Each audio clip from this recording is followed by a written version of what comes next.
이번 주는 낫소 주간입니다. 민수기 4장 22절 게르손 자손도 그 조상의 가문과 종족에 따라 계수하되 낫사 에트로시 브네이 게르숀으로 시작하는데 첫 글자 낫사가 이번 주 포션의 제목입니다.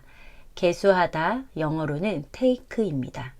낫소 포션과 비슷한 포션이 키티사입니다. 둘 다 낫사라는 단어로 된 포션입니다. 키티사에서는 생명의 속전을 드리기 위해 20살 이상 된 사람을 계수했었다면 낫사 포션에서는 회막에 복무할 레위인을 계수합니다. 생명의 속전을 드리거나 군대에 나갈 수 있는 사람을 계수할 때는 20살 이상 된 남자를 계수했다면 회막에 복무하는 레위인의 나이는 30살부터 50세까지입니다. 30은 히브리 알파벳 라메드의 숫자 값입니다. 라메드는 훈련, 지팡이를 의미하는데 회막에서 복무하는 레위인은 훈련받을 수 있고 또 누군가를 훈련할 수 있는 사람입니다. 그리고 50은 히브리 알파벳 눈입니다. 신실함, 규정을 의미합니다. 이러한 30세부터 50세까지의 레위인을 낫소, 낫사, 계수하라고 합니다. 낫사라는 단어는 계수하다 외에도 들어올리다, 받아들이다, 전진하다, 일어나다, 감당하다, 운반하다, 열망하다 등 여러 가지 많은 의미가 있습니다. 그래서 성경에서도 다양하게 번역된 단어입니다. 성경에 낫사가 처음 나오는 구절은 창세기 4장 7절입니다. 내가 선을 행하면 어찌 낯을 들지 못하겠느냐? 선을 행하지 아니하면 죄가 문에 엎드려 있느니라. 죄가 너를 원하나 너는 죄를 다스릴지니라. 가인에게 하나님이 하신 말씀입니다. 내가 선을 행하면 어찌 낯을 들지 못하겠느냐. 이 구절에서 낯을 들다가 낫사입니다. 우리에게 죄가 있으면 우리는 주님 앞에 고개를 들 수가 없습니다. 낫사는 고개를 들어서 여호와 앞에 계수함을 받는 자를 말합니다. 그런 자들이 레위인이고 이스라엘의 지휘관들입니다. 민수기 5장 2절입니다. 이스라엘 자손에게 명령하여 모든 나병 환자와 유출증이 있는 자와 주검으로 부정하게 된 자를 다 진영 밖으로 내보내되 민수기 5장을 보면 모든 나병 환자와 유출병 환자 그리고 시체에다 부정하게 된 모든 자를 진영 밖으로 내보내라고 하십니다. 진영은 하나님이 거하시는 곳입니다.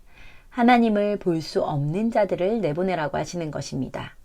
나병 환자, 유출병 환자는 아픈 건데 하나님이 너무 하시는 걸까요? 타즈리아 메조라 주간에 나누었던 것처럼 나병은 짜라아트이며 라숀 할라, 악한 말로 인한 질병이 나병입니다. 악한 말이 병증이 될 정도로 살아가는 이들을 진영 밖으로 내보내라고 하십니다. 또한 유출병은 주브입니다. 피가 계속 밖으로 흐르는 것을 말합니다. 피는 담인데 담에는 닮아가다 라는 의미가 있습니다. 또한 성경에서 피는 생명을 의미합니다. 주님은 우리를 피값을 주고 사셨습니다. 그리스도를 닮아간다는 것은 주님이 우리를 죄로부터 자유케 하셨듯이 우리도 누군가를 죄로부터 자유케 해 주어야 하는데 그렇지 못하고 살아가는 것은 주부, 우리가 그리스도께 받은 생명을 흘려버리고 있는 것입니다. 이것이 유출입니다. 그리고 시체를 만져 부정하게 된 자를 진영 밖으로 내보내라고 합니다. 여기에서는 시체라는 단어를 사용하지 않고 네페쉬를 말합니다. 네페쉬는 혼입니다. 그래서 시체를 만져 부정하게 되었다는 구절을 보면 탐의 네페쉬라고 해서 혼이 부정해졌다는 말입니다. 혼은 생각과 감정과 의지를 갖게 하는 우리의 속사람을 말합니다. 우리의 속사람, 생각과 감정과 의지를 가지고 우리가 얼마나 죽음을 많이 만지는지 모릅니다. 그리스도의 생명이 아닌 것은 사실 영원하지 않기에 죽음과 같습니다. 나의 즐거움, 내 감정, 내 생각, 자기 소견과 의지를 가지고 살아가는 것이 사실은 죽음을 만지는 일입니다. 영원하신 하나님의 생명을 떠난 네페쉬는 죽음을 만지는 일입니다. 그래서 사도 바울이 로마서 7장 22절에서 내 속사람으로는 하나님의 법을 즐거워하되 내 지체 속에서 한 다른 법이 내 마음의 법과 싸워 내 지체 속에 있는 죄의 법으로 나를 사로잡는 것을 보는도다 라고 말합니다. 우리의 속에서 죄의 법으로 사로잡는 것이 네페시탐의 시체로 인해 부정해지는 것, 혼의 부정함을 말합니다. 그래서 이 세 가지의 사람들은 진 밖으로 내보내라고 하십니다. 사랑의 하나님, 긍휼의 하나님이시니까 데리고 있으면서 고쳐주시면 안 되는 걸까요? 아닙니다. 주님의 질서는 이러한 부정하게 된 자들을 내보내라고 하십니다. 왜냐하면 부정함은 서로 옮게 되기 때문입니다. 레위기 15장을 보면 부정한 자에게 닿았던 사람도 물건도 모두 부정해진다고 합니다. 부정함은 전염이 됩니다. 악한 말들도 주변에 전염이 되고 생명을 낳지 못하는 부정 또한 주변에 전염이 됩니다. 네페쉬탐에 부정한 생각과 감정과 의지, 부정한 속사람은 또 누군가의 생각과 감정과 의지를 부정하게 만듭니다. 그래서 이것은 진영 밖에서 정함을 받고 들어오라고 하시는 것입니다. 그리고 이것은 낫사, 얼굴을 들어서 여호와를 볼 수 없는 상태입니다. 하나님이 거하시는 진영에서 하나님 앞에 얼굴을 들 수 없는 이들은 진영에 거할 수 없습니다. 처음에 낫사라는 단어가 창세기 4장 7절에 나온다고 말씀드리며 가인의 이야기를 나누었습니다. 그런데 이 구절은 가인이 살인을 저질렀을 때 하나님이 하신 말씀이 아니었습니다. 하나님이 가인과 그의 재물을 받지 않으시자 가인이 몹시 분하여 안색이 변하였을 때 그를 향해 하나님이 하신 말씀입니다. 내가 선을 행하면 어찌 낯을 들지 못하겠느냐. 선을 행하지 아니하면 죄가 문에 엎드려 있느니라. 죄가 너를 원하나 너는 죄를 다스릴지니라. 가인은 죄를 다스리지 못했고 결국 동생 아벨을 죽입니다. 앞서 제가 말씀드린 악한 말로 인한 나병이나 그리스도께 받은 생명을 그냥 흘려버리는 유출병이나 우리의 혼이 부정해지는 시체를 만진 적이 없는 사람은 아무도 없습니다. 그래서 우리는 내가 정결해지기 위해 악한 말을 멈추거나 잘못하고 있던 행동들을 멈추면 부정함을 떠날 수 있을 거라고 생각합니다. 그러나 하나님은 말씀하십니다. 내가 선을 행하면 낯을 들 수 있다. 내가 선을 행하지 아니하면 죄가 문에 엎드려 있다 라고 말이죠. 죄를 멈춰야 주님을 보고 죄의 행위를 그쳐야 죄를 다스리는 게 아니라 선을 행해야 죄를 다스리고 선을 행해야 낫사 여호와께 얼굴을 들어 올릴 수 있다라는 것입니다. 여기서 선을 행하다는 야타브입니다. 좋게 만들다, 유익을 끼치다, 잘되게 하다, 만족하다 이런 의미가 있습니다. 이 야타브의 타브는 창세기 1장에서 하나님이 보시기에 좋았더라 라고 하실 때 좋다가 토브입니다. 그리고 야는 알파벳 요드입니다. 손을 말합니다. 행위이죠. 하나님이 보시기에 좋게 만드는 것, 그렇게 행하는 것입니다. 그래서 낫사 포션에 나시린이 나옵니다. 레위인이 금송아지 사건 때 여호와의 편에 섰기에 그들이 구별된 지파가 되었습니다. 그래서 그의 자손들은 30에서 50살이 되면 구별되어 낫사, 계수함을 받는 자가 됩니다. 그러나 다른 지파인데 여호와 앞에 구별되는 것은 낫지르의 서원을 하는 것입니다. 내가 하나님 앞에 구별된 삶을 살겠습니다 라고 낫지르의 서원을 합니다. 낫지르는 구별하다, 멀리하다입니다. 낫지르로 서원된 이들이 무엇을 낫지르, 멀리하냐면 포도주입니다. 그들은 포도주와 독주를 멀리하며 포도주뿐만 아니라 포도나무에 솟아는 씨나 껍질까지도 먹지 않는다라고 합니다.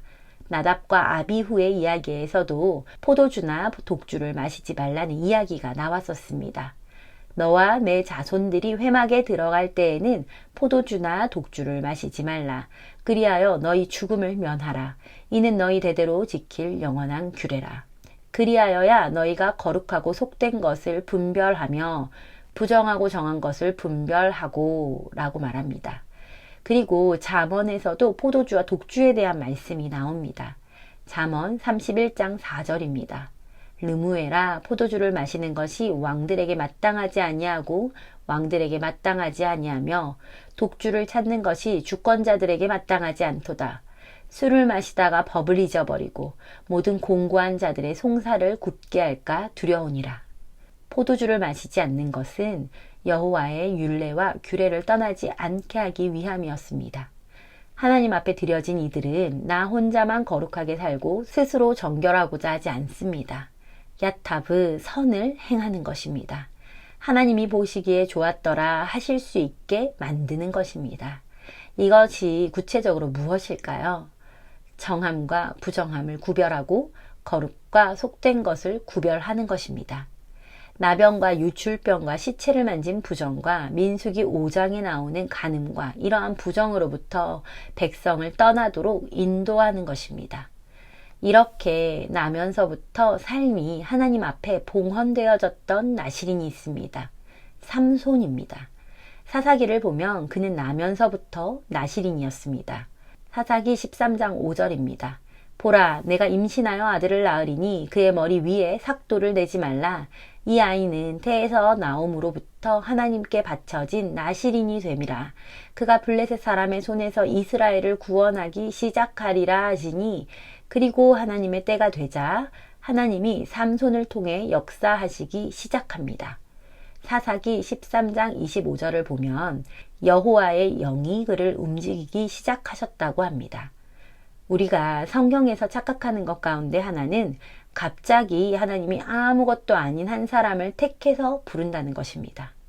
하나님의 영이 한 사람 가운데 임해서 움직이기 시작하는 것은 그에게 거룩한 삶의 기초가 있을 때입니다. 삼손은 나실인이었습니다. 나면서부터 부정함과 정함, 거룩과 속된 것을 구별하며 살아야 하는 삶이 있었습니다. 하나님의 영이 임했던 성경의 여러 인물들을 가만히 살펴보면 하나님의 영이 임하기 이전에 이미 그들에게는 세상과 구별된 삶이 있었습니다. 사도행전 10장 1절입니다. 가이사랴에 고넬료라는 사람이 있으니 이달리아 부대라 하는 군대의 백부장이라. 그가 경건하여 온 지방과 더불어 하나님을 경외하며 백성을 많이 구제하고 하나님께 항상 기도하더니, 이방인이었던 고넬료도 하나님을 경외하고 백성을 구제하고 항상 기도하던 구별된 삶이 그에게 있었습니다. 다윗도 사사들도 그들의 배경은 율례와 규례를 행하며 말씀 앞에서 산 삶이 기초였습니다. 이들에게 하나님의 영이 임했을 때도 다윗도 사사들도 이스라엘을 구원합니다. 이스라엘의 구원이 꼭 실제적인 땅의 구원만을 말하는 것이 아닙니다. 죄의 멍에 가운데 있는 이들이 이로부터 구원을 받는 것입니다. 하나님 앞에 경건했던 한 사람 고넬료로 인해서 수많은 이방인들에게 사도 베드로의 복음을 들을 기회가 주어집니다. 복음을 들은 이들에게는 더 이상 죄의 멍에 가운데 살지 않을 수 있는 길이 열렸습니다. 무엇이 정한지 부정한지, 무엇이 속되고 거룩한지를 낫지르, 나실인을 통해 이렇게 하나님 앞에 거룩한 삶을 살았던 이들을 통해 전해집니다. 그러면 사람들이 가인 이후에 하나님 앞에 얼굴을 들 수 없던 삶을 떠나 진영한 하나님이 거하시는 곳에 함께 할 수 있는 길이 열립니다. 그곳으로 발걸음을 시작할 수 있게 됩니다. 이렇게 하나님 앞에 얼굴을 들어 올릴 수 있도록 이끄는 낫사들의 대표가 낫시입니다. 민수기 7장에 나오는 계수함을 받은 지휘관이 낫시입니다. 민수기 7장에서 이들이 하나님 앞에 성막이 지어지자 봉헌물을 드립니다. 우리 각자는 하나님 앞에 드려져야 하는 봉헌물이자 성막이기도 합니다. 그래서 지휘관들이 하나님 앞에 봉헌물을 드린 것입니다. 봉헌물은 하누카입니다. 수전절 하누카와 같은 단어입니다. 하누카의 하노크는 봉헌하다와 더불어 교육하다는 의미가 있습니다. 실제로 이스라엘의 교육부의 이름이 미스라드 하히누크라고 하는데 하노크의 교육이라는 단어가 보이시나요? 다시 말해 하나님께 봉헌하는 것과 교육은 같은 것입니다. 우리가 자녀를 교육하는 목적은 하나님께 드려지기 위함이라는 것입니다. 그러면 이를 위해 우리는 자녀에게 무엇을 가르쳐야 할까요? 여호와 앞에 얼굴을 들 수 없었던 인류는 여호와 앞에 이제 낫사, 얼굴을 들어 올려야 합니다. 그렇게 계수함을 받을 수 있는 자들이 되도록 교육해야 하는 것입니다. 많은 이들이 계시록의 말씀을 보며 마지막 때에 인침을 받은 수에 들고 싶어 합니다. 그리고 이단들은 이것을 이용하기도 하죠. 그런데 하나님의 백성으로서 계수함을 받으려면 먼저 낯사 얼굴을 들어 올려야 합니다. 나의 말, 생각, 의지, 행동 하나하나를 살피며 말씀에 비추어 정결하고 부정한지, 거룩하고 속된지를 살펴보고 정결함 가운데로 나와야 합니다. 거룩은 특별하고 높은 게 아니라 구별된 것입니다. 하나님의 백성으로 구별된 삶이 하나님의 백성으로 계수함을 받게 합니다.